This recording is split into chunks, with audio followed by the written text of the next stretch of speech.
Hello everyone, welcome to Master Cherry Mom YouTube channel. So I hope you all are doing absolutely fine. And आज हम जिस बारे में बात करने वाले हैं वो है कि डिलीवरी रूम में ऐसा क्या होता है जो हमें पता होना चाहिए, जो हमें पहले से ही मालूम होना चाहिए। क्योंकि जब मेरी डिलीवरी होनी थी तो मुझे इतना नहीं पता था, जितना मुझे बताया गया था मैंने वही किया था। लेकिन उससे भी थोड़ी और चीज़ें भी होती हैं जो हम सबको पता होनी चाहिए, तो मैं आज वो आपके साथ शेयर करूँगी।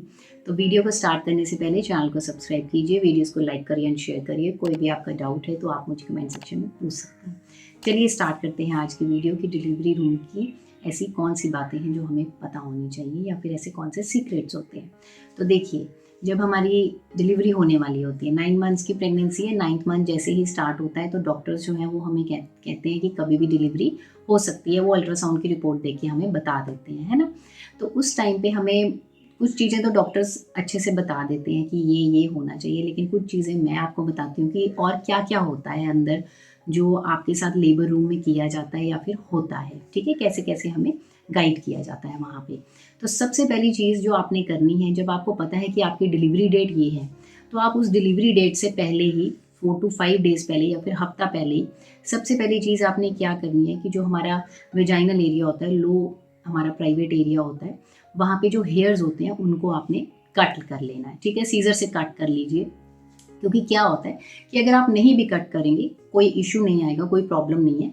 वहाँ जब आप एडमिट होते हैं तो उस टाइम पे जो डॉक्टर्स होते हैं, वो जो वहाँ पे हेल्पर्स होते हैं, नर्सेज होती हैं, वही आपके हेयर जो है वो ट्रिमर से कट कर देती हैं, सो दैट कि कोई भी इन्फेक्शन ना हो डिलीवरी के टाइम पे और कोई भी आपको प्रॉब्लम ना आए, थोड़ा मेसी सा भी ना हो, है ना, थोड़ा गंदा सा ना लगे। और साथ में सफाई भी रहे, हाइजीन मेंटेन रहे, ठीक है। तो इसमें कोई शर्माने वाली बात नहीं होती है, क्योंकि उनके लिए तो ये डेली की चीज़ है, डेली की रूटीन है। बट आप चाहें तो पहले ही ये चीज़ कर लीजिए। मुझे नहीं पता था तो मैं सीज़र से ज़रूर कट करती थी, बट उस टाइम पे मैंने किया नहीं था और मेरी डिलीवरी 4 to 5 डेज़ पहले आ गई थी। तो जब मैं एडमिट हुई, क्योंकि मुझे पेन्स नहीं आ रहे थे, मेरे बच्चे की मूवमेंट कम हो चुकी थी, कम हो रही थी मूवमेंट, तो इसलिए मैं डॉक्टर के पास गई। तो जब मेरा अल्ट्रासाउंड हुआ तो डॉक्टर कहते हैं मैं एडमिट ही कर रही हूँ आपको। तो उस टाइम पे मैंने हेयर्स नहीं कट किए थे, क्योंकि वो मुझे पता ही नहीं था कि मैं एडमिट हो जाऊँगी आज।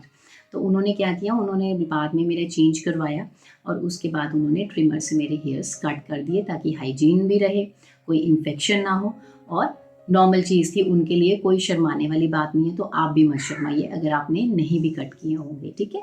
अगर आप कर सकते हैं तो आप घर पर ही कर लीजिए, लेकिन बहुत ध्यान से करिएगा ताकि कहीं पे भी आपको स्किन पे कोई कट ना आ जाए, ताकि इन्फेक्शन के चांसेस ना हो। अब देखिए, दूसरी चीज़ क्या होती है जो मुझे नहीं पता थी। जब मैं डॉक्टर के पास गई थी, क्योंकि मूवमेंट्स नहीं हो रही थी, मैं तो इसलिए गई थी, तो मुझे नहीं पता था कि ज्वेलरी उतार के जाना चाहिए था उस टाइम पे, क्योंकि एडमिट होना था।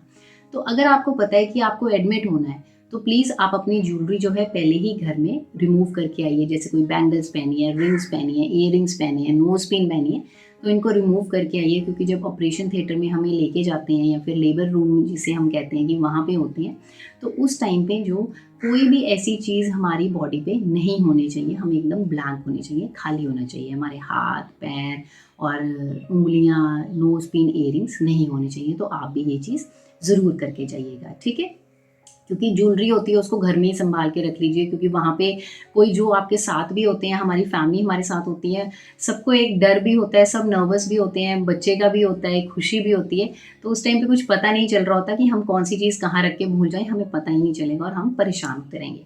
अब उसकी बात करते हैं, थर्ड चीज़ क्या होती है कि फॉर एग्ज़ाम्पल जैसे हमें प्रेगनेंसी के टाइम पे कॉन्स्टिपेशन रहती है, तो हमें एनीमिया दिया जाता है जब हम एडमिट होते हैं। वो इसलिए दिया जाता है, जैसे हेयर्स कट कर दिए उसके बाद वो क्या करते हैं, एनीमिया देते हैं, एनीमा देते हैं। वो लिक्विड होता है जिसको आपके एनस एरिया के थ्रू डाला जाता है और जितना भी आपका स्टूल वगैरह होगा वो बाहर आ जाता है और उसमें कोई पेन नहीं होगा, कुछ नहीं होगा, आपको पता भी नहीं चलेगा, ठीक है।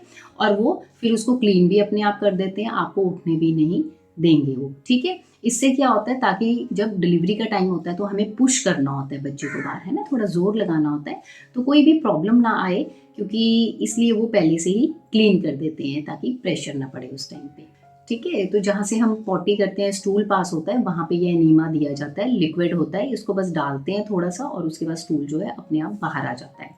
उसके बाद क्या होता है, अगर आपको पेन स्टार्ट हो चुके हैं तो वेल एंड गुड। अगर आपको पेन्स नहीं स्टार्ट हुई होती हैं तो वो आर्टिफिशियल पेन्स देते हैं, इंड्यूस करते हैं पेन को, ठीक है, उसको दिया जाता है। क्योंकि मुझे पेन्स तो थी ही नहीं, तो मुझे आर्टिफिशियल पेन्स दी गई। तो आर्टिफिशियल पेन्स जब दी, वो तो 2-3 घंटे के बाद, धीरे धीरे 2-3 घंटे के बाद वो स्टार्ट हुई पेन आना, ठीक है। तो ऐसे आर्टिफिशियल पेन्स दी जाती हैं। और उसके बाद क्या होता है कि डॉक्टर हर 1 घंटे बाद या फिर 1.5 घंटे के बाद आके आपको चेक करेंगे, आपका वेजाइनल का फिजिकल एग्जामिनेशन करेंगे, आपकी वेजाइना की।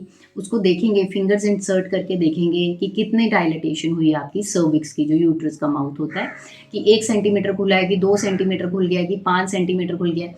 जैसे ही 7-8 सेंटीमीटर तक खुल जाता है तो उस टाइम पे हमें ऑपरेशन थिएटर में लेके चले जाते हैं। क्योंकि वो टाइम होता है कि जैसे 10 सेंटीमीटर तक जो है वो सर्विक्स का माउथ खुलना चाहिए, क्योंकि तभी जो है बच्चे का जो है वो बाहर आ सकेगा, नॉर्मल डिलीवरी हो सकेगी, ठीक है। तो मेरी बारी में क्या हुआ था कि मुझे भी जैसे 12 बजे अगर एडमिट किया था तो मुझे 3 बजे के अराउंड पेन्स आनी धीरे धीरे धीरे धीरे स्टार्ट हुई, और बढ़ती गई, फिर बढ़ती गई, बढ़ती गई। और ये जो पेन्स होती हैं, ये हर पहले तो ये आएंगी कोई आधे घंटे 20 मिनट में आएगी पेन, या फिर धीरे धीरे आती है, मतलब टाइम गैप लेके। लेकिन जैसे जैसे पेन ज़्यादा आनी शुरू होगी तो वैसे वैसे टाइम की फ्रिक्वेंसी भी कम होती जाएगी। हर 30-30 सेकेंड या फिर 1-1 मिनट के बाद पेन आएगी, ठीक है। और जब भी दर्द आएगी तो हमारा जो पेट होता है वो एकदम आकड़ जाता है, ये एक निशानी होती है उस पेन की, ठीक है। और पेन जो होता है, पेन तो होता है देखो, और वो सहन भी कर सकते हैं हम, ऐसा कुछ नहीं है कि हम सहन नहीं कर सकते।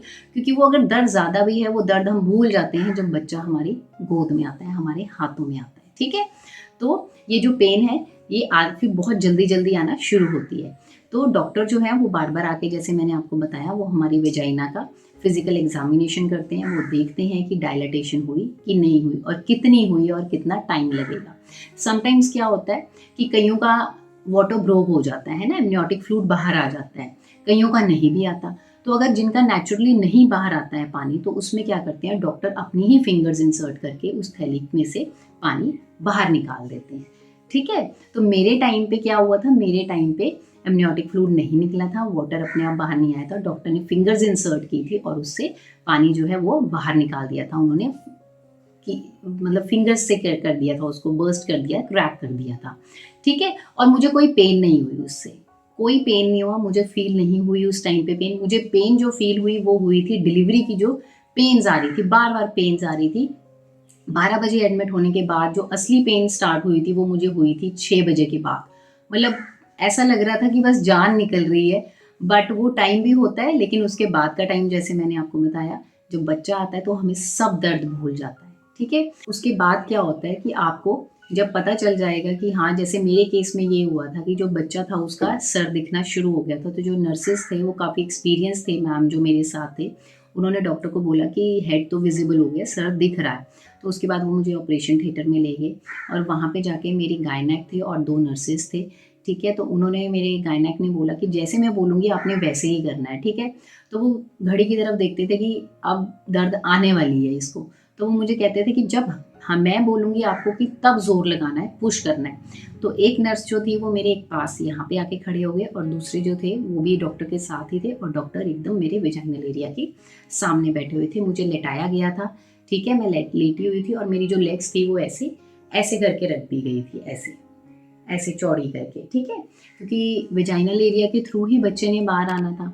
तो उसके बाद जैसे ही डॉक्टर ने बोला कि आप पुश करो, तो वैसे ही मैंने एक बार पुश किया, और उस टाइम पे बेबी नहीं आया बाहर। फिर दोबारा से डॉक्टर ने बोला, नर्स को बोला कि आप जाना और आप भी पुश करना, ऊपर से नीचे की तरफ ऐसे थोड़ा सा पुश करना पेट को, और ये भी पुश करेगी। तो डॉक्टर ने फिर जैसे ही बोला तो वैसे ही किया, और तभी बेबी जो था वो बाहर आ गया। और जब बेबी बाहर आया तो कोई भी पेन नहीं हुआ, कुछ नहीं हुआ, कोई प्रॉब्लम नहीं, ठीक है। तो लेबर रूम में ये होता है एग्जैक्टली। और उसके बाद बेबी को तभी लेके चले गए, और उसके बाद वो ये वेट कर रहे थे कि प्लेसेंटा बाहर आ जाए। तो 5 मिनट हो गए, 10 मिनट हो गए, मुझे ये क्रेज था कि मुझे बच्चा देखना था। तो मैंने बोला मैम मैं कब जाऊँगी बाहर बेबी को देखने, क्योंकि मैं फुल एंड फाइन थी, मुझे कोई प्रॉब्लम नहीं फील हो रही थी, मेरी दर्द सारी गायब हो गई थी जब बच्चा बाहर आ गया था। तो उसके बाद उन्होंने बोला कि अभी जाएंगे, मैं प्लेसेंटा की वेट कर रही हूँ कि वो बाहर नहीं आया। तो 10 मिनट हो गए, 15 मिनट हो गए, 20 मिनट हो गए, फिर प्लेसेंटा अपने आप बाहर आया। उन्होंने प्रॉपर प्लेसेंटा को देखा कि उसका कोई पीस तो नहीं अंदर रह गया। पूरा उन्होंने उसको जोड़ के देखा तो सब कुछ ठीक था। और उसके बाद उन्होंने मेरा जो था, मेरे 7 स्टिचेस लगे थे। तो जब स्टिचेस लगाए गए तो मुझे बिल्कुल भी नहीं पता चला, मुझे पेन बिल्कुल नहीं फील हुआ। हाँ, मुझे ये ज़रूर पता चल रहा था कि कुछ सिला जा रहा है, स्टिचिंग हो रही है, लेकिन दर्द नहीं हो रही थी।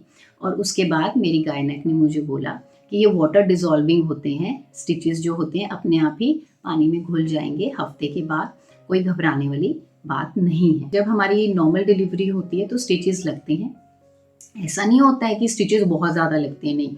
इट डिपेंड्स कि कितना आपको कट दिया गया है, या फिर आप कह सकते हैं कि 3 स्टिचेस भी लग सकते हैं, 5 भी लग सकते हैं। जैसे मेरे केस में मुझे 6 to 7 स्टिचेस आए थे, ठीक है। और बिल्कुल पेन नहीं हुआ था जब स्टिचेस लगे थे। उसके बाद वो क्या करेंगे, जब आपको स्टिचेस लग जाएंगे उसके बाद आपको ब्लीडिंग होगी तो डॉक्टर, जो नर्सेज होती हैं, वही आपको सैनिटरी नैपकिन, जिसको हम पैड कहते हैं, डिलीवरी के बाद जो होते हैं वो पहना दिए जाते हैं। वो थोड़े बड़े होते हैं क्योंकि ब्लीडिंग थोड़ी ज़्यादा होती है, तो वो पहना दिया जाता है। तो वही पहनाते हैं और उसके बाद वो पहना दिया गया और उसके बाद मुझे नॉर्मल रूम में शिफ्ट कर दिया गया। उसके बाद मेरा बेबी आता है, मैं अपने बेबी को देखती हूँ एंड वो सबसे बेस्ट मोमेंट होती है। एंड मैं सच बता रही हूँ, उसके बाद आपको कोई कुछ फील ही नहीं होगा कि आपको दर्द भी हुई। और नॉर्मल डिलीवरी का फ़ायदा क्या होता है वो मैं आपको बताती हूँ। कि जैसे मेरी डिलीवरी 10 बजे हो गई थी, तो उसके बाद मुझे 11:30 के करीब, 11:30-12 बजे के करीब मुझे थोड़ी सी चाय और एक बिस्किट दिया गया था, ये देखने के लिए कि मेरा पेट थोड़ा डाइजेस्ट कर पाएगा, खाना थोड़ा अंदर रुकता भी है, कहीं मुझे वॉमिट तो नहीं आ जाती। तो मुझे कोई वॉमिट नहीं आई, नथिंग, कुछ भी नहीं, सब ठीक है। उसके बाद पूरी रात मुझे खाने को नहीं दिया गया। और उसके नेक्स्ट डे मॉर्निंग में मुझे वॉशरूम जाना था, तो मैं अपने आप उठ के वॉशरूम गई हूँ, मेरे साथ नर्स गए थे और मैं वॉशरूम गई हूँ। मुझे किसी की हेल्प की ज़रूरत नहीं हो रही थी और मुझे नीचे पेन भी नहीं हो रहा था फील, बिल्कुल भी, ठीक है। तो ये सब चीज़ें हुई और उसके बाद नेक्स्ट डे ही, उस दिन ही मुझे छुट्टी कर दी गई, मुझे डिस्चार्ज दे दिया गया।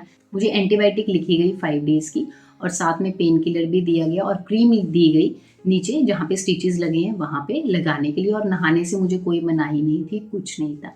और वो जो स्टिचेस थे वो 1 वीक के अंदर ही पूरे डिज़ोल्व हो गए और मुझे पता भी नहीं चला कि मेरे स्टिचेस लगे भी थे कि नहीं लगे थे, ठीक है। तो ये जो मैंने आपको बातें बताई, ये वो बातें हैं जो डिलीवरी रूम के अंदर होती हैं, ठीक है। तो आप भी इन चीज़ों का ध्यान रखिए एंड आई होप इस वीडियो से आपको हेल्प मिली होगी, आपको पता चला होगा कि डिलीवरी रूम के अंदर क्या होता है और हमें किन चीज़ों का पहले से ही ध्यान रखना होता है। तो जाने से पहले चैनल को सब्सक्राइब कीजिए, वीडियोस को लाइक करिए एंड शेयर करिए। कोई भी आपका डाउट है तो आप मुझे कमेंट सेक्शन में पूछ सकते हैं। मिलते हैं नेक्स्ट वीडियो में। Till then take care, thank you and bye bye.